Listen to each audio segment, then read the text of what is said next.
आप सभी को जय मसीह की। हम परमेश्वर के वचन में इस बात को पढ़ने को मिलता है कि हमें परमेश्वर के वचन को खाना है। जब आप प्रकाशित वाक्य में पढ़ेंगे तो यूहन्ना दर्शन देखते हुए यह देखता है और यह सुनता है कि उसे कहा जा रहा है कि इस पुस्तक को खा ले। हम कई बार कई प्रभु के दासों को भी यह कहते हुए प्रचार करते हुए सुनते हैं कि हमें परमेश्वर के वचन को खाना चाहिए, प्रभु के वचन को खाओ।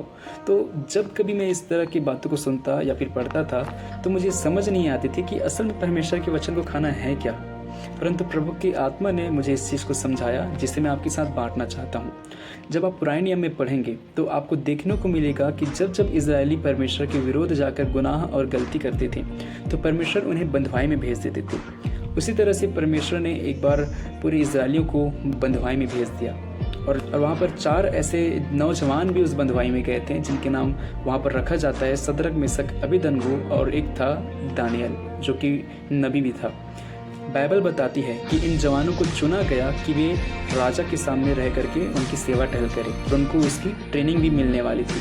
पर जब आप पढ़ेंगे तो वहाँ पर जो उनके लिए खाना ठहराई गई थी, लिखा है कि राजा के खाने में से उनको देना है। और वहाँ के जो खाना है वो यहूदी व्यवस्था के अनुसार घृणित था या फिर अशुद्ध था और उनको यहूदी लोग नहीं खाते थे। दानियल और उनके 3 दोस्तों के अलावा और भी बहुत से लोग थे जिन्होंने उन भोजनों को खाया, परंतु दानियल और उनके इन 3 मित्रों ने उन लोगों से साफ साफ मना किया कि हम इस भोजन को नहीं खाएंगे।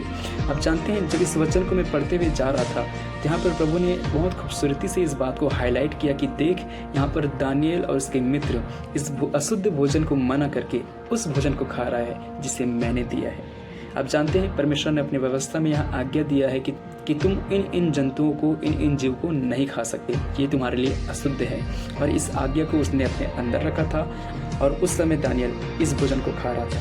मैं आप सभी से कहना यह चाहता हूँ कि दानियल ने उस भोजन को जो परमेश्वर के वचन और उसकी व्यवस्था के विरोध में था, मना करके उस भोजन को खा रहा था जो परमेश्वर ने उसे दिया था।